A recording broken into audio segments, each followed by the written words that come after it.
What's going on, everyone? It's Wil Wofford here with Truckers Delight, and I'm here with my co-host Keith Shovelin, and we're back for another episode of Truckers Delight, aka Truckers Delight, the Skeleton Crew. We're on the battle bridge, y'all, because we gotta hold this ship together while the saucer section is away. It's gonna come back around when the next show, comes around in another week or so. When does the next one come around, Keith? I forgot. Thursday, September 7th, Lower Deck Season 4. Thursday, September 7th, Lower Deck Season 4. Okay, that's going to be great time. And make sure your rent is paid so that way you can subscribe to Paramount Plus if you haven't already. If you do or don't, depending on how you feel about the writer's strike, I understand. Trust me, I do. I really do. But anyway, let's go ahead and roll that beautiful beat footage. Ow!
Okay, here we are.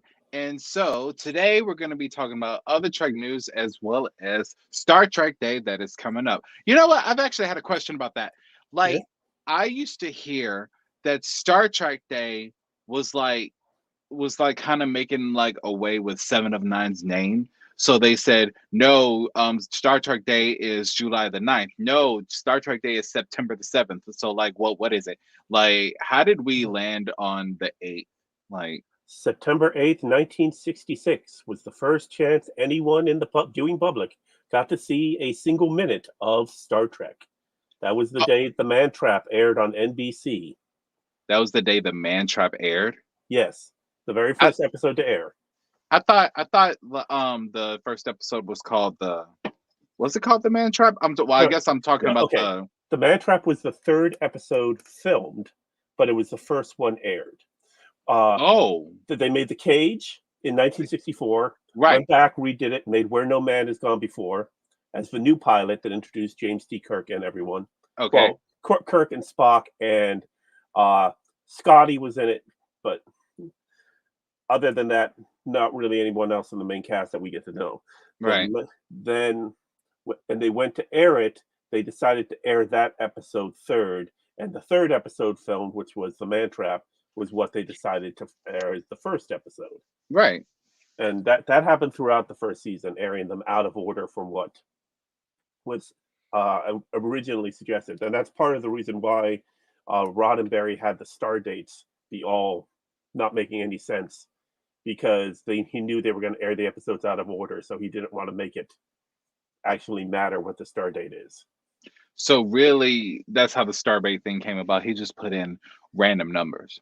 Yeah, just they had to be like within like it was start date 2163.4. Like it had to be a certain number of digits with a decimal point. And the idea that throughout most of the show they start with a 2. There were a couple that did start with a 3, but yeah, it was the idea that the show's going to be watched out of order. People are going to pick up and watch the show whenever, so it Hmm. wasn't important to have that sort of So continuity. at what point would you say? I feel like I'm interviewing you. At what point would you say that the star dates outside of Enterprise started making sense? Like, Next next generation.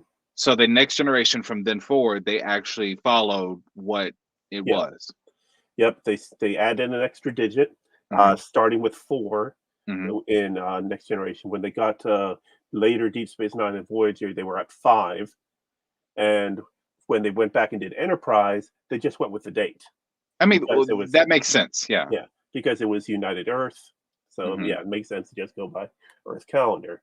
And what they've done with Prodigy, Lower Decks, and Picard is they're continuing with the 5-digit star date starting with 5 and moving forward with there. But yeah, originally he had this idea that it depended on where you were in the galaxy and how fast it was to get there. It's how you figure out the star date. So that's why they're never sequential. And yeah. But it was all because NBC kept on airing the episodes out of order. Oh. Okay. But yeah, so that Star Trek Day is because that's when Star Trek first aired. Now, when people decided to make their own holiday celebrating 7 of 9, they asked, okay, is it July 9th or is it September 7th? Now, if you go by the European number calendar system, it would be July 9th because they go day, month, year. Right. While United States, we go month, day, year. 7 of 9. Yes. Which is how it landed on September 7th. Yes. I think. Right. So, but 7th day of the 9th month.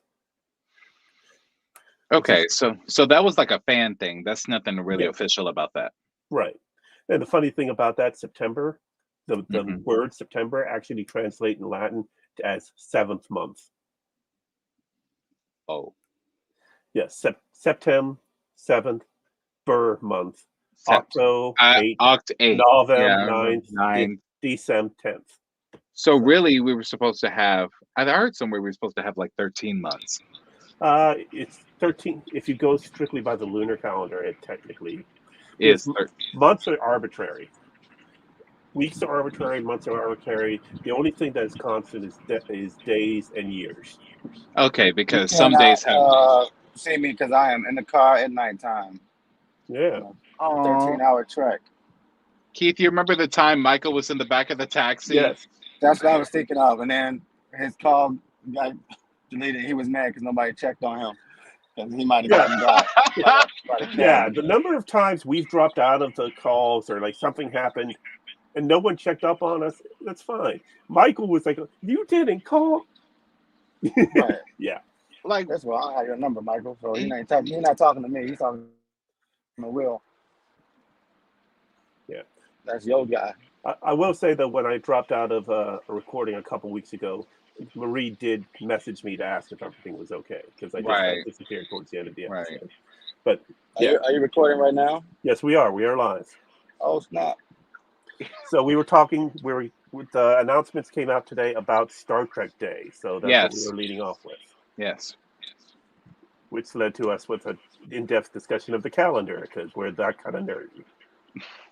I mean, we gotta think about something where we gotta set on for the next hour. So yeah, they don't have anything like May the 4th.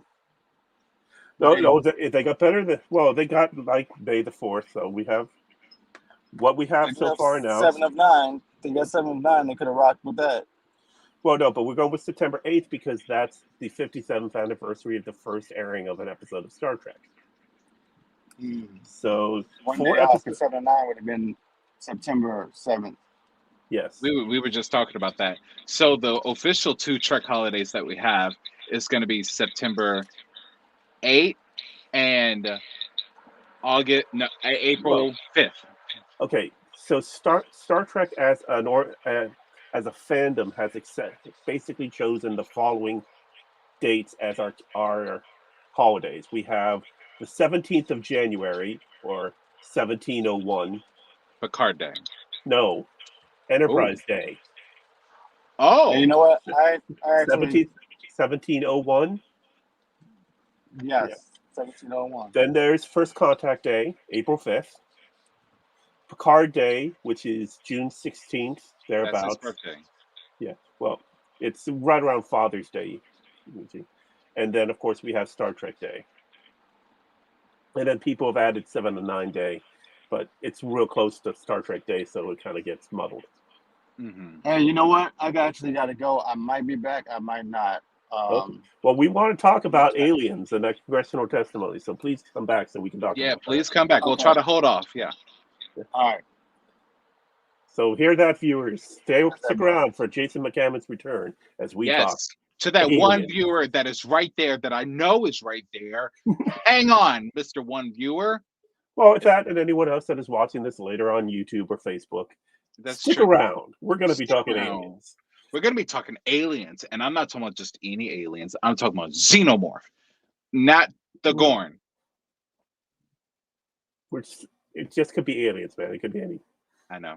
It could be the gray ones. You never know. It could be the gray ones. Okay, so first things announced for Star Trek Day. We have Star Trek The Animated Celebration, where we will be having 4 episodes of Lower Decks will be airing in theaters in Columbus, Ohio, Dallas, Texas, Denver, Colorado, Philadelphia, Pennsylvania, Phoenix, Arizona, San Diego, California, St. Louis, Missouri, Washington, D.C., Vancouver, British Columbia, Calgary, Alberta, and London, United Kingdom. Ain't none down here. Ain't none down here I can go to. Nothing in the South. It'll be a free presentation. Get to experience sneak peeks and surprises, free concessions, giveaways, and more. So if you're one of the host cities, you get register for tickets through GoFobo's Star Trek Animated Celebration Screenings link as of noon today, seating first come, first serve. And holding a ticket does not guarantee you a seat, as the theaters may overbook to ensure full attendance. They will overbook. So what they're saying is, we don't care if you order online. If there are more people out here, we're going to cater to them. Well, they're basically saying, we're going to take as many people want to come in as possible. Mm-hmm. And if that happens to mean that we run out of space, then we run out of space. Okay. So, all right. Further on, and thanks you to this is Ken Riley at trekcore.com that shared the information, but there is more. It's also listed on StarTrek.com/day. At 8 p.m. Eastern on September 8th, now this is a Friday, the first 2 episodes of Star Trek Strange New Worlds, so that's season 1, the episodes Strange New Worlds and Children of the Comet, will air on CBS in the United States. So that's terrestrial network CBS. This is the first time Strange New Worlds will be on a terrestrial station, and it follows the only time previously that anything of the current Star Trek era has been on terrestrial is season 1 of Discovery, aired in reruns during the summer of 2020 because of the lack of new programming caused by the COVID-19 pandemic. So this is, they're saying it's part of Star Trek Day, but it is believed that if the numbers are good, that they may air additional episodes because we are facing a similar lull in programming due to the ongoing writers' strike and SAG-AFTRA actors' strike. Let's see. So that will air at first, followed at 9 p.m. by Children of the Comet. And then also on that day, you will have the Star Trek Day celebration hosted online at StarTrek.com/day, hosted by Lower Deck star Jerry O'Connell. That's the voice of Commander Jack Ransom, and husband of Strange New Worlds' own Commander Una, Rebecca Roman. Special focus on Star Trek Discovery ahead of its 5th and final season. Preview of what's coming up on this season of Lower Decks, with Lower Decks having premiered the night before. And a look back at 50 years of Star Trek animation with the animated series. Whether or not the 3 animated specials we talked about previously will air on Star Trek Day, I'm not seeing that listed. And they so far don't make any mention in the Star Trek Day write-up of Star Trek Prodigy. Now, we did get a clip of it from Star Trek Las Vegas, and there is still rumors that it's going to be picked up by some streaming service. Today, people donating online helped pay for a plane to fly over various studios in Los Angeles with a banner saying #Save Star Trek Prodigy. And video is being shared by people such as friend of the show Aaron Walke of the banner flying over top of CBS studios, as well as Netflix, Amazon, and other studios in LA to try to promote them to hopefully pick up the show and allow and air its 2nd season. I hope so. So that's it from what I can see on StarTrek.com/day. You'll be able to find anything free globally on that website, as well as YouTube, Paramount Plus, Twitch, Facebook, and Pluto TV. So Okay. it's a little bit less than we've had in previous years. I believe last year we had 3 or 4 panels that were done, because there was a panel all about Picard, there was a panel about Lower Decks, a panel about Prodigy, and a panel about Discovery. And we actually got our first glimpse of season 5 of Discovery on Star Trek Day last year. But that's before the announcement that it was canceled and the filming of the final episodes. Yeah, all of that. Yeah. I hope. How do you think that the final episodes will go? Well, I mean, it's hard to know, judging, because we don't know much about. I mean, they've given us only a broad outline of what the 5th season is about. It's not for the first time in all the run of Discovery, it is not a save the universe storyline. It's an actual exploration treasure, probably an expansion of what's that episode called? The one with Picard and The Chase. The Chase, yeah. Yeah, it is the crew of the Discovery and other on search for some item or relic or something of major importance. But it is not, we have to find out who's going to destroy the galaxy, or nothing like that. So it's no Klingon war. There's no Red Angel. There's no child screaming into the darkness, causing all the ships to explode. I still hate that. So much. And there's still no random alien race creating wormholes that eat planets. I was going to say creating wormholes that eat planets. Those were giant space cockroaches. Yes.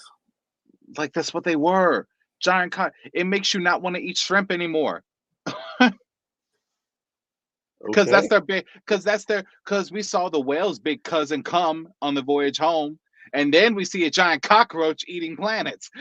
It's just, oh my God. I couldn't help myself. You knew in Voyage Home that was like the whale's big 10,000th cousin.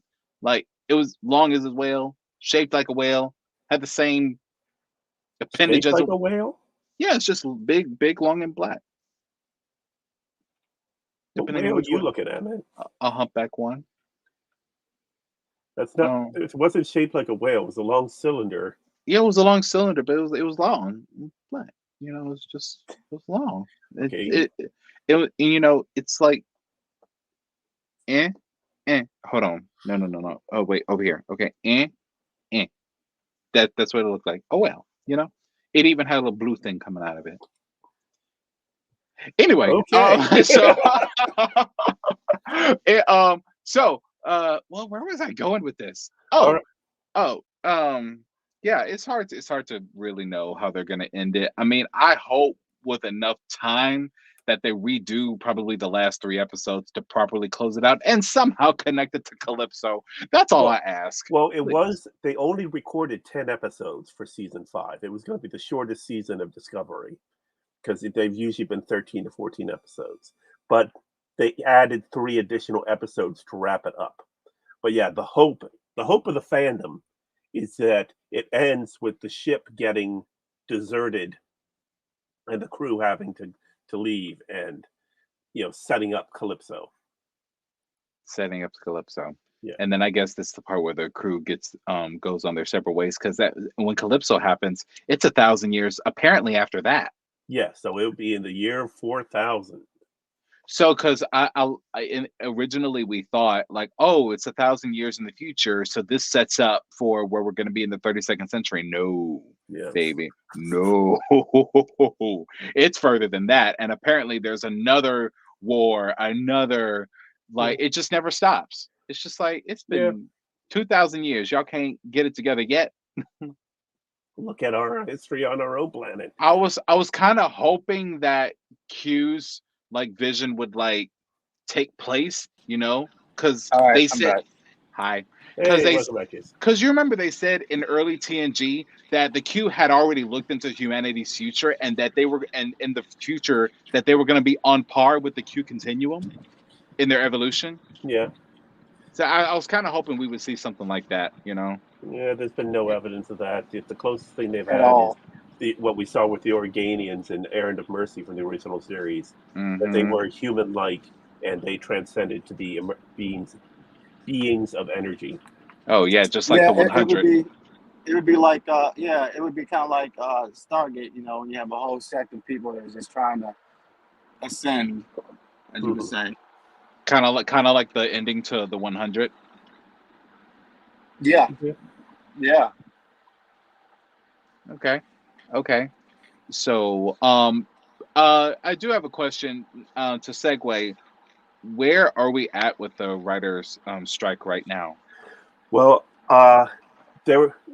If you're a listener of the Mission Log podcast, they had banked a bunch of episodes because of the strike. They weren't going to record new episodes during the actors' strike, and they ran out of episodes last week or a couple weeks ago.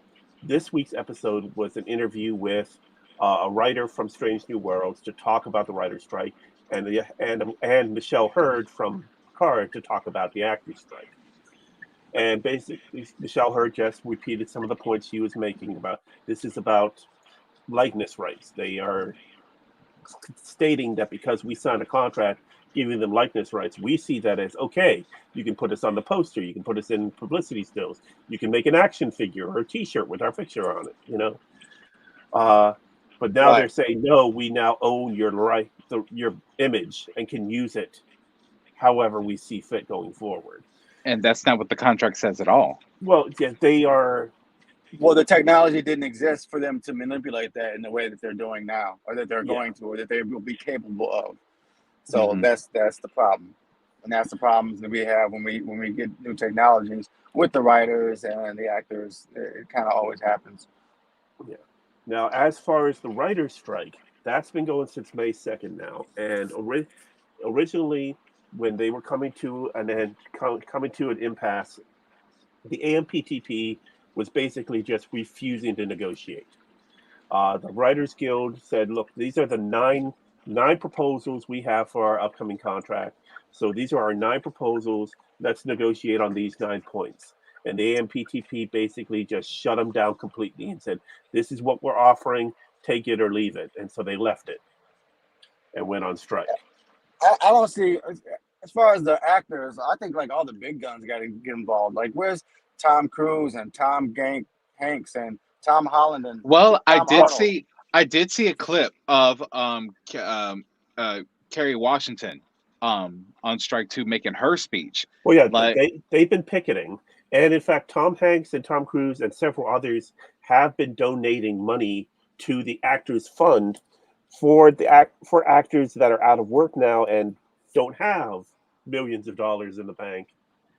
Right. They're able to draw a stipend from that so they can keep food on the table and pay rent and car payments and things like see, that. that's how you do it. That's Yeah. how you do it. But Support your. what about catering and the Oh, electrics and the the, grips and the stuff. Some of that stuff's been taken care of, but there obviously has to be cutbacks, and nobody's buying a new car right now off of the stipend they get from the actors. Yeah, I mean, they're not going to be. I guess there's got to be terms and conditions with the stipend. It's just if like it's coming out. don't put it towards a lavish lifestyle. Don't Yeah, do it.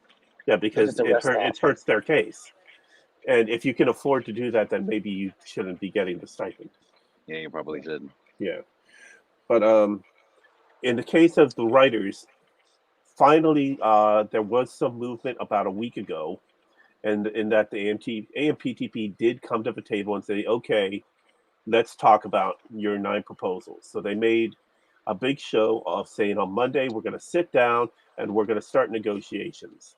Well, they sat down on Monday and said, okay, here's our counter offer. And they said, and as soon as the writers went to start, and they immediately just said, no, no, no, no. This is our counter offer. Take it or leave it. And let me tell you about what's wrong with you writers. And apparently it was like a 20-minute session in which it was 2 minutes of them setting the offer down and 18 minutes of them yelling at the writers that they're wasting everybody's time and money by going on strike. At which Wow. point the heads of the Writers Guild stood up and left the room. And they then published their proposal. The AMPTP published their proposal online and is now saying, we made several concessions.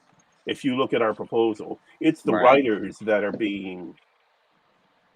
are keeping this strike going and are being the unreasonable ones. What? I'm sorry. The people can't see my pretty face. Yeah, it's a loss for all of us, Jason. But I've seen a little bit of their proposal, and the major issue that the writers have is they've been trying to get by on series with bare bones writing casts, writing staff, like as few writers as possible. If they do have several writers, they want them to all be on short-term contracts, like come in and write one episode. And if the episode needs rewrites, well, that's our 3-person writing staff or whatever will take care of any rewrites and things like that. And they're saying, no, you got to have a certain size writer's room, because you're producing so many hours of television. There's so much dialogue. There's so many things to keep in mind. You need to have a robust writer's room. I'm going to say AI can't do all that yet. Well, unfortunately, that's part of the discussion. Is they want to use AI for some of it as well. And part of the proposal did try to assuage the fears on AI, but it was pretty weak language from what I've heard. Now, we've heard a lot of complaints the past few years since Trek came back about all the producers listed in the opening credits. Like there's 10 or 11 different consulting producers. Those are the writers. Each Star Trek show that's currently active has a writer's room of at least 10 people in it. And they tried to go down to like 3 or 4 for Strange New Worlds, but they fought for having a fully staffed writer's room, saying that that's too much work to put on such a small staff. And you're by basically piecemealing out the work to people on short-term contracts, you're not paying them well enough. They're not able to get benefits. They're not able to get health care, Well, yeah, unions do that all the time. They say, well, if you have this, then you have to have this many people staff. Yeah. Like regardless. So that's one of the major issue at the core of the writer's strike is of streaming shows not having large enough writing staff to handle the needs of any show to be produced. Needs of the many? Can we stick that in there? Yeah. No. Yeah. Yeah, the show is trying to do needs of the one versus the many. Well, right. It's like, no, we need a few. We need the few. So realistically, and this is kind of like suicide because we're all Trek fans and we all want to see what's going to come out with Prodigy, Lower Decks, what the hell else? Discovery next year, etc. And Section 31, the 8 episode piece. So isn't the real solution would be to like unsubscribe from Paramount altogether? You would think that, but Michelle Hurd put it very eloquently well done in a video that's been going around online. Okay. You don't want to give them an excuse to punish the writers and actors. If you have a bunch of people cutting the streaming services, they're going to see their numbers drop. They're going to see their income drop. They're going to see their stock drop. And then they can plead, look, we don't have any money. See how much we lost from all this. So by continuing to subscribing to these, I mean, the money's got to come from somewhere. So yeah, I guess they are pleading. I feel like. Go ahead. I mean, I hear that argument, but I feel like it should work the other way around. Like, yeah, if people start canceling their subscriptions, then the producers will start losing money, and then they'll realize, oh, well, maybe we shouldn't have, let these guys go and hire them back. That. Yeah. But when you have the various studios claiming poverty, claiming that, oh, that movie made $1 billion. Oh, no. When you consider the marketing campaign and have to pay off this distributor and this distributor, that movie only made like $1.50. If that. Like the accounting of these studios, they can turn any blockbuster into a commercial failure by how they divvy up the money. Right. Dang, it's crazy. So, okay. you don't want to give them excuses to be able to say that they have less money to pay the writers, to pay the actors. Dang. So what can we do? I mean, on top of getting an airplane and flying a banner over the studio, like, Well, continue to be active online. There are charities that are supporting the writers and actors that are not of means, and you can give to them and make sure they're on the up and up, because there are some people out there that are trying to take advantage of this negatively and steal money. Now, one thing I found interesting, so the head of the Screen Actor, the SAG-AFTRA union, is Fran Drescher. I saw that video. Yeah, she, former star of The Nanny from the late 90s. Yep. Yeah, she is the head of SAG-AFTRA. The last time you had a concurrent strike between SAG, what was then just SAG, and the writers was in the 60s. And the president of SAG at that time was Screen Actor Ronald Reagan. Oh, really? Yeah. The actor? The actor. I said the actor. No, the president. No, because I remember when Doc Brown said it. The actor? Yep. Right. Before he was governor of California, before he was president of the United States. Now, what's funny is when you had the Screen Actors Guild strike in, when you had issue with Screen Actors Guild when he was president, he said, "I'm not going to listen to a bunch of actors." Dude. Right. Bro. At that time, forgot his people. At that time, Ed Asner was the president of SAG. Yeah. Okay. Yeah. That's where it's like that's the saying, you forgot where you came from, bro. Oh yeah.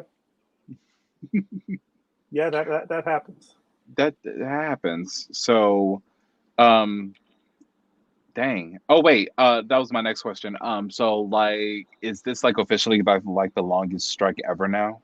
No, Or we're not there yet. How far are we? We're at coming up on 4 months for the writers, and I think the longest for the writers was 6 months. And the actors were coming up on a month and a half now, so we're still got a ways to go before we get to record. So, if this still is going by Thanksgiving, then yes, we're officially in the longest strike in Hollywood history. And of course, there's other strikes happening as well. You have VFX artists that are starting to unionize because they've been getting treated like shit for So years. basically, everyone's getting tired. Yeah. You have Starbucks employees are unionizing. You have VFX artists unionizing. What was the other one I saw? Well, you had people in shipping, like the Postal Service, UPS, FedEx, some of the letter carrier unions, they are considering striking over different working conditions and things. And I think there was talk about another strike with the flight controllers, but they were able to put a stop to that. And I know there was another strike coming that President Biden was able to get on. Certain things are harder to strike because the government will step in and say, no. Yeah, if something is really going to hurt the economy, the president will step in. Yeah. I mean, has anyone in our government, and probably y'all probably keep up with the news more than me, said anything in support of the writers and actors strike, or are they just like ignoring it? President Biden has said things. Currently, we do not have a Secretary of Labor who would be the person in charge of that. The Secretary of Labor was resigned to become the head of the Players Union for the National Hockey League. And so the assistant secretary was currently acting as secretary. Her name is Julie Sue. She was nominated for the position, but they do not have the votes in the Senate to confirm her. But, so basically, there's nothing they can do right now.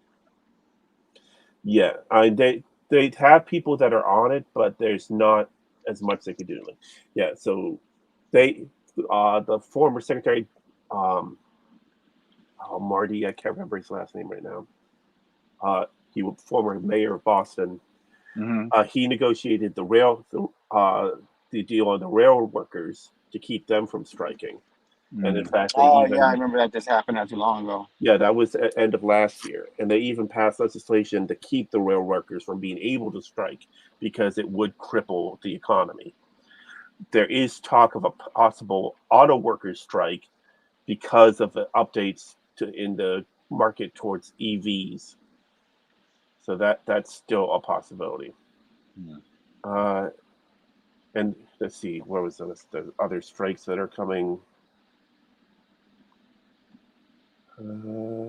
Auto workers. I mean, I'm very glad that it's like growing to become something. Yeah. Because during my time when I was working for a law firm, I remember there was like a strike over women's sports. I think it was probably like basketball, and they won, I believe. Like, so there's a lot of strikes going on. I'm very happy. I hope it turns out well, because it's like, this is what I've noticed about Star Trek, because it's like I would hope we humanity lives long enough to reach that far.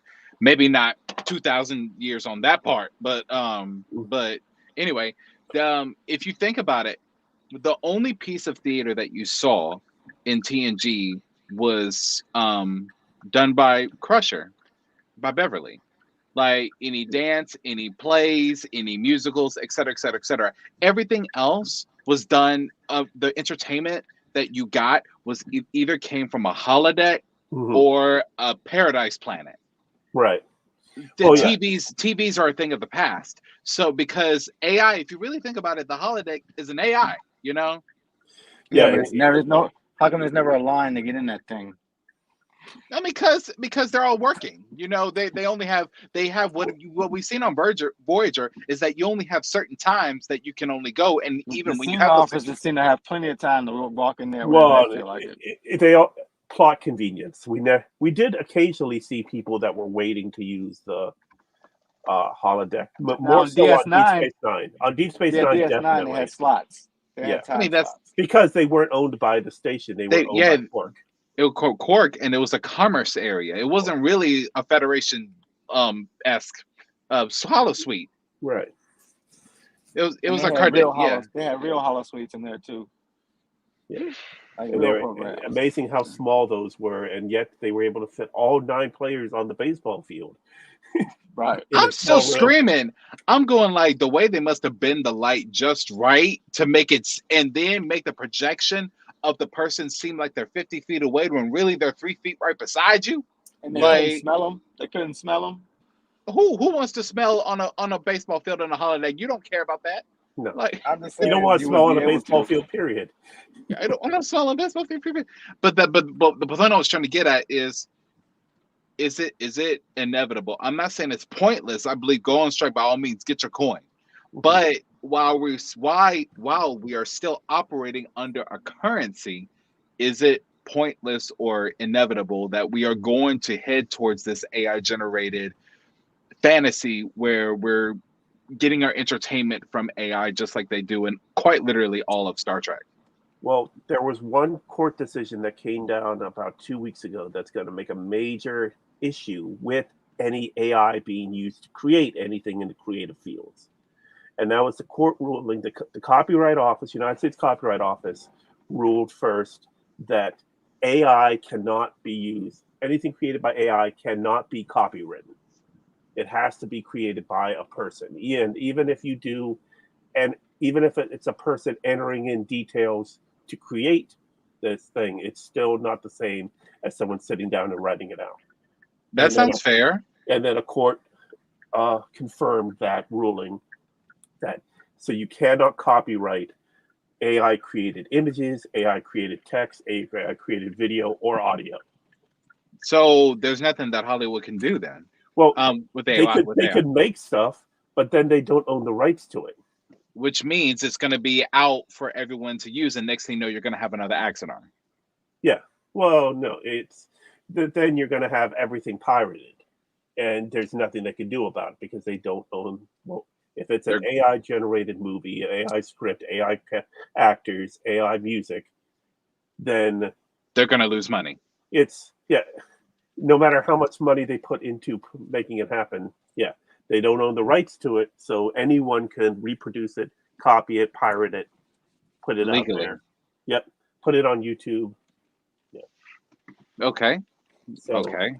So that was a major issue that's in the way of them using AI, but they're still looking at ways to do it, especially now that AI has gotten better at being able to use people's voices. Like there's quite a few videos right now of you hear Patrick Stewart's voice, and it sounds like Patrick Stewart, but him saying things Sir Patrick Stewart would never say because it's AI generated. Yeah, as funny as it may be, that's not what he said.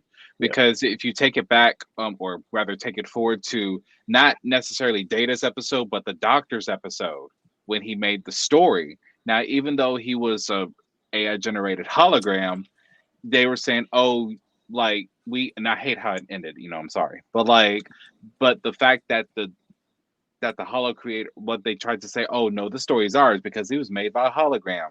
Oh yeah, yep. Author from Voyager, yes. That's what it's called. Voyager, Author. yep. Yep. Is the Doctor's quest for self-identity. Right. Yeah. I mean, that's like somebody coming in and taking Data's painting. I'm like, whoop, it's mine. Yep. Yeah. So okay. I hope we're gonna make it okay. So what else we got? All right, we're at the 41-minute mark. So Jason, Yeah. you ready to talk aliens? Go ahead. Damn, the minute you got ready to talk, he just goes out. I promise. I bet he's talking right now. In fact, I bet we are literally in his pocket right now. Because it got real quiet. Okay. Oh, you could not hear me? Okay. No, not yet. I was literally in my pocket. I said it. Can you hear me right now? Yes. All right. Hit it. All right. So back on July 25th, I believe, the House Oversight Subcommittee held a hearing on the world of UAPs, or unidentified aerial phenomenon. That's the new acronym they're using instead of UFOs, which was unidentified flying object. Right. They just did that to confuse people. Not really. So you had retired Major David Grush testified. He had been the head of a government task force on UAPs in 2019, and he spoke to the committee as a whistleblower, claiming that the government was hiding information for multi-decades that concealing that they have not only been able to record but capture some of these UFO/UAPs. Asked about whether the U.S. government had information about extraterrestrial life, Grush said the U.S. likely has been aware of non-human activity since the 1930s. The Pentagon has denied Grush's claims of a cover-up. In a statement, Defense Department spokeswoman Sue Goh said investigators have not discovered any verifiable information to substantiate claims that any programs regarding the possession or reverse engineering of extraterrestrial material have existed in the past or exist currently. But the statement did not address whether UFOs that are not suspected of being extraterrestrial objects. So that was the hearing, and basically he made claims that there is evidence of non-humanoid life being on the planet at some point, and that the government has information about it that they are refusing to share. You know what's crazy is that like forever people were like aliens are real, the government's hiding them from us, and then they come out. Now people are like, the government's lying, there's no aliens. Well, to quote Carl Sagan, if we're alone in the universe, what a terrible waste of space. I mean, it's hard to believe. I mean, how can you have so much out there and not? I feel like Jason muted himself by accident because I promised it wasn't me. Let me unmute him, or maybe he's standing somewhere. I don't know. It looks like it's in a hallway, so his audio is probably pretty yeah, it's probably. So we've confirmed the existence of aliens, and humanity seems to be taking it pretty well. Yeah. The committee said heard mystifying testimony about unexplained object sightings and government possession of non-human biological matter. Now, thing is, non-human biological matter, a dog is a non-human. Other animals, insects, Well, they all did that say are non-human. pilots. They did say pilots. They did Well, say pilots. that was the testimony of the whistleblowers, yes. Yeah. Yeah, Congressman Robert Garcia, top Democrat on the subcommittee, said in his opening statement, the sheer number of reports, whistleblowers, and stories of an unidentified anomalous phenomena should raise real questions and warrant investigation and oversight, and that's why we are here today. UAPs, whatever they may be, may pose a serious threat to our military or civilian aircraft, and that must be understood.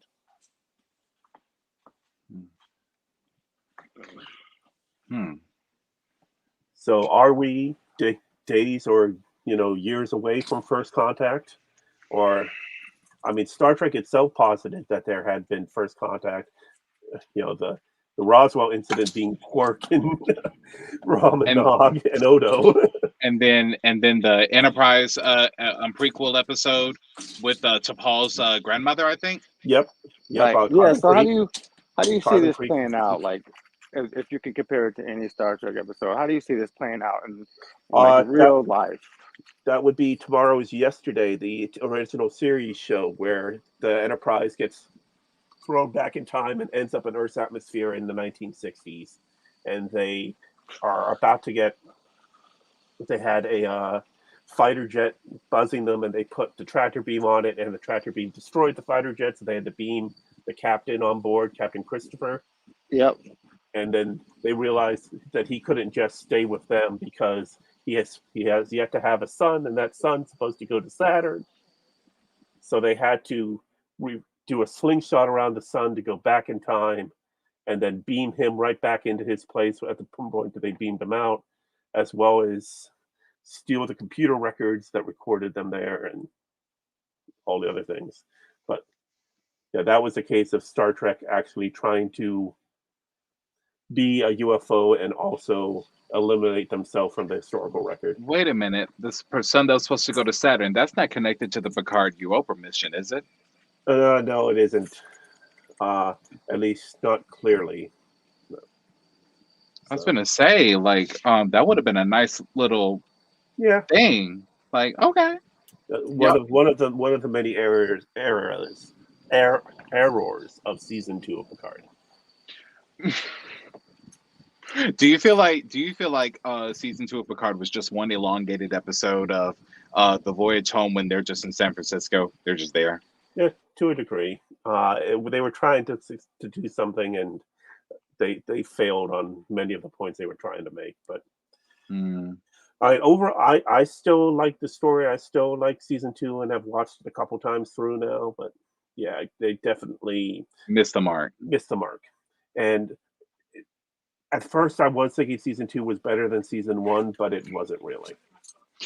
To answer Jason's earlier question, or more so to elaborate on it, there was one more episode, and I haven't seen it yet, but I heard y'all talk about it.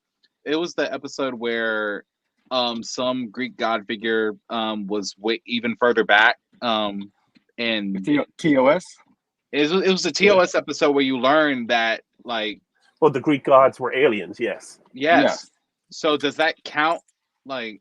No, not like, I mean, it could count. Not like First Contact, obviously, but like more like, okay, so we had Trek aliens that we know because one of the many aliens that had made contact with Earth before April 5th, 2063. Yeah. Well, yeah, we had various records of that, and then of course we had Star Trek when you had the Deep Space Nine episode. You had the Voyager 2-parter Future's End, where Voyager gets thrown back to 1996, and then you actually had them flying through Los Angeles. And you did see that video. Yeah, and they had VHS back then, so you can't get rid of that. Yeah. That's what I can say about VHS. Once it's on tape, it's done. Oh, you destroy the tape. That's all. You destroy the tape. No, I mean, like in real life. So, how do you think First Contact would actually be? You think they would do like a national thing? Think they'd come to the United States, the White House? There is a UN protocol on First Contact. that Got to be. and in which the key members of the Security Council, whichever one that they feel if they can get the first contact to happen in New York or in the United States, that would be a preference. But they'd also accept the UK as long as it's not a brand new prime minister, as shown in Doctor Who season 3 of the reboot series, of the relaunch series. But not the Russians. But also, the Russians are one of the standing members of the Security Council, as is China, as is France. So, do you think we would try to be somewhat hostile for them, or you think we are smarter than that at this point? Well, have you seen the movie District 9? Yes. Okay, and that one posits that aliens arrive in South Africa in the late 1980s. But it's an alien ship that just appears one day over Johannesburg, and it takes them some time to be able to get. It's just like sitting there, floating over the city, and the ship apparently is broke down, but is able to stay afloat. And they are able to get up to it and get some of the aliens off of it and set up a district, hence District 9. Underneath the ship, and just seeing how a not considered first world or developed country or an industrial country would deal with that crisis. I think that what wouldn't happen is that they would try to invade the planet. I don't see that on the table. So you're thinking, the possibility of it being something like Independence Day, or I think that if they wanted to, first of all, there's nothing on this planet that they. Excuse me. There's nothing on this planet of value, right? I'm not going to say that. I'm not going to say that because we don't know what is valuable to them. I mean, we have our natural resources that are certainly valuable to us, and they all our should be natural valuable resources. to others. All our natural resources can be found in abundance in space. Not necessarily. Not necessarily. Besides, and if you want life, a planet with life, there's probably way more. Statistically, there's probably way more planets with life on it that doesn't have intelligent life mucking it up, right? Than do have intelligent life to deal with. Right. I don't know because I mean, let's just take it to the cockroach discovery. It's just like sometimes they just want to eat planets. Well, I'm just saying. Yeah, but what would this? Maybe they want to eat planets with life. I guess a whole planet. Well, that was the Unicron. That was the species that existed outside of our galaxy and was unknowing of the effects of their technology and what it was doing to the planets within our galaxy. Right. So, but these beings wouldn't be visiting the planets in spaceships flying across naval airplanes. Right. Those guys aren't going to eat whole planets up. Not necessarily. Well, I don't think we're in danger of our planet being eaten up or blown up per se. I mean, we're more likely to get hit by an asteroid than to have an alien. Yeah.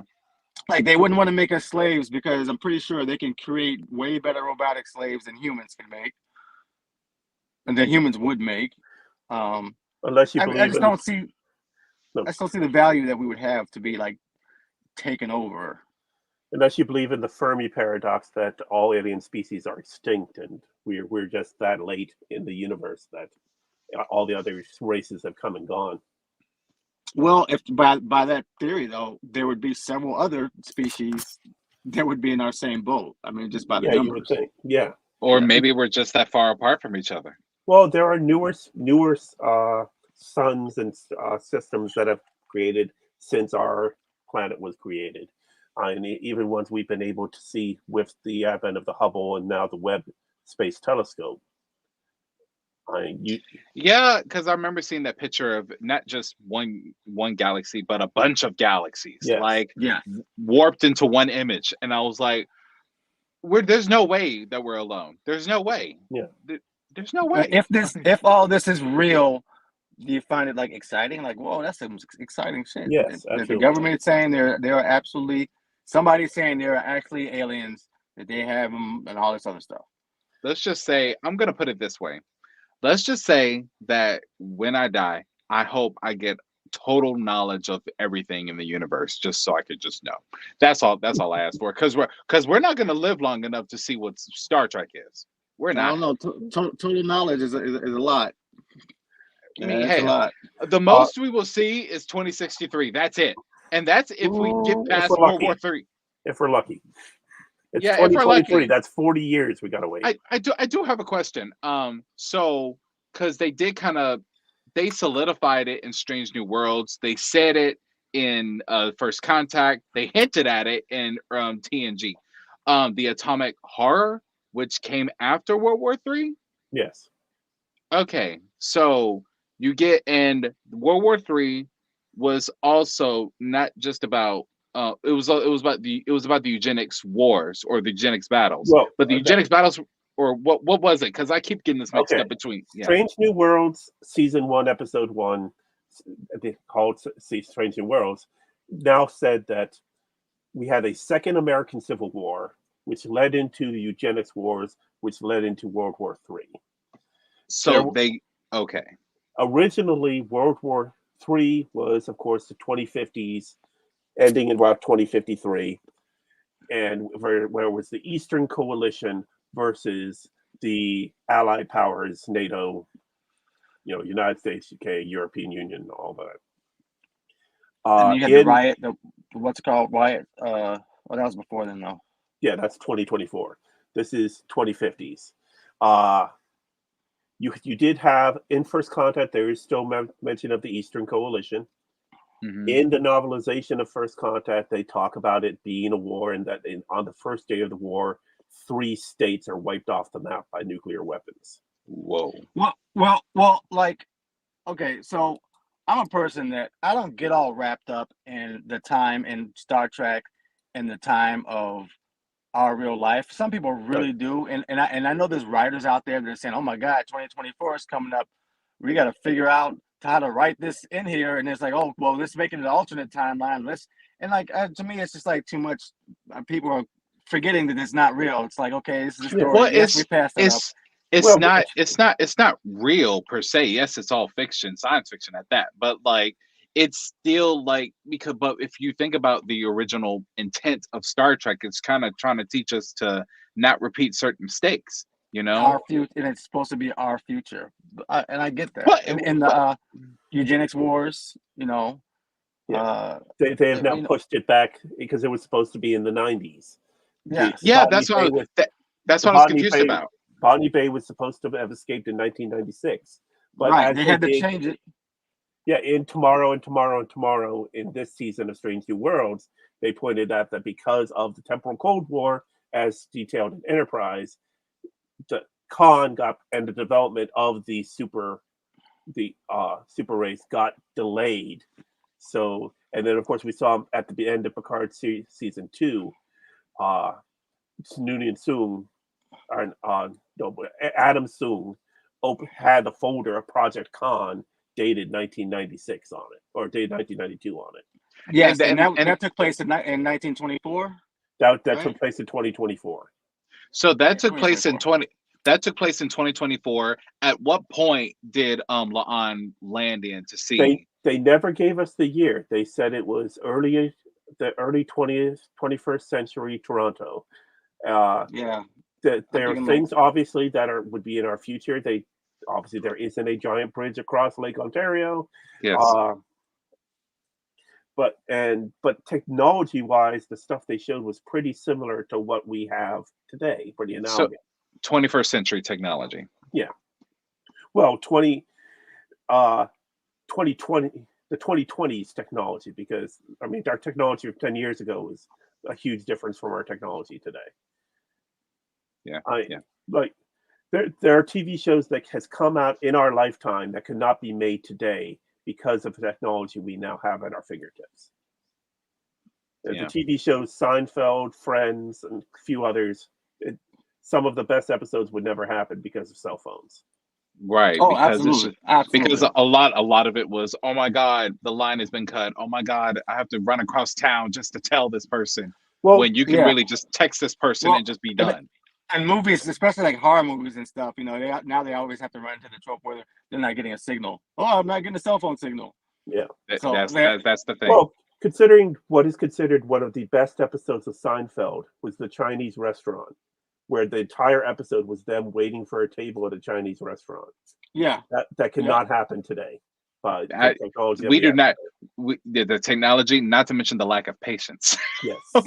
Right. Yeah. Guys, we made it to 1 hour, y'all. So, any final thoughts? We covered so much. Oh yeah, we went all over the place. If you have learned something from today's episode, leave a comment below. If we said something today that you think is bullshit, also leave a comment below. Because we are very good at doing that. Yeah. I'm sorry, I was in and out and in the darkness the whole episode, but I had things to do. It's okay. It's okay. It's Thank okay. You for being here, man. He's in the void right now. All right. We only got 2 weeks left until Lower Decks is back. So next week we should be talking preparation for Lower Decks season 4. All right. Cool. All right. And of course, we got Star Trek Day coming up. Try to get your tickets to see Lower Decks in theaters if you can. And yeah, there should be more news coming. Hopefully, one of these strikes is going to end one of these days. Hopefully. Well, I'm going to start writing. Well, no, it could. What could end up happening is we do have a TV show that was canceled because of the strike now, an Amazon show called The Peripherals, starring Chloe Grace Moretz. They had already approved it for a second season, but they now pulled that and said that the show is canceled. And I want Invincible. Because of the strike. Invincible season 2 will be here in a month or so. Just as The Boys season 4 is still coming. But today, Warner Brothers pushed Dune Part 2 back into 2024. They are adjusting their movie schedule, pushing things back because there's going to be a hole next year because of nothing being produced right now. But what we may end up happening is Star Trek Day, we're getting 2 episodes of Strange New Worlds being shown on CBS. Could we see more? Could we see all of Strange New Worlds being shown weekly on CBS because they have this hole? Just like they did with season 1 of Discovery back in summer 2020. Right. Could we see Lower Decks, Picard, Discovery seasons 2 through 4 all being shown on terrestrial television again? Mm-hmm. And we hate to because of the strike that is happening, but getting a chance to get at the shows on in front of the eyeballs of a new generation of viewers. Terrestrial television, is that a term? Yes. That's the non-cable, non-streaming service television. Anybody with a... sounds barbaric.